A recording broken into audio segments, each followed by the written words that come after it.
My name is Jim Thomas, and welcome to the Fitness Management Update. Our topic today is principles of gym sales training. And number one, the people you're training, your employees, your staffers, the sales staff, whoever it might be, they must be interested in learning before they will accept the training.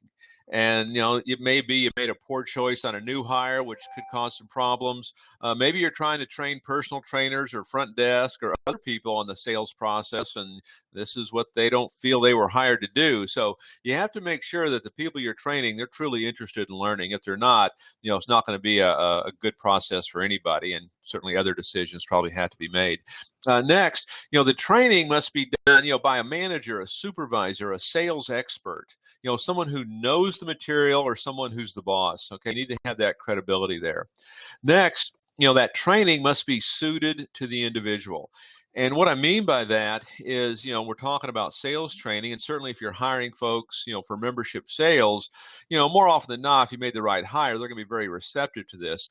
But if say it's front desk and you want to teach them the sales process in case you need them, I know in training that we do with the front desk, the process and the fundamentals stay the same, but sometimes how we approach it with different groups will change because we want to make sure it's suited, to that individual audience that we're talking to. Next, the rate of training should equal the rate at which the individual can learn. And what I mean by that is, sometimes, we can simply overwhelm them with information and they can't grasp it all at once. And many times in the training process, you incorporate some role playing along the way, some Q&A along the way, and certainly you make it fun along the way, to engage those folks. But make sure you're giving this information to them at a rate they can grasp it. It's going to be one of the crucial things. Just to dump it all on them is not necessarily doing them any favors, and certainly not going to do you.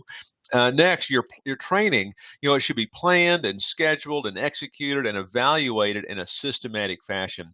It's not, make it up as we go along. It's not fly by the seat of our pants. It's not do it and then don't follow up. Okay, make sure there's an organized plan of attack on how you're going to do this training and how you're going to follow up on it. And then finally, people and your staff and your employees, they can learn by either being told how to do it, they can be shown how to do it, but they're going to learn best by, working under the proper guidance. And, when you're out there doing this, don't be afraid to get your hands dirty. Don't be afraid to get involved, do that regular role playing. And I would say one of the best things you can do is hold some kind of sales training on a daily basis with your staff, because they're either going to get better or they're going to get worse. It's no different than your member who's exercising in your gym. My name is Jim Thomas, and this has been the Fitness Management Update.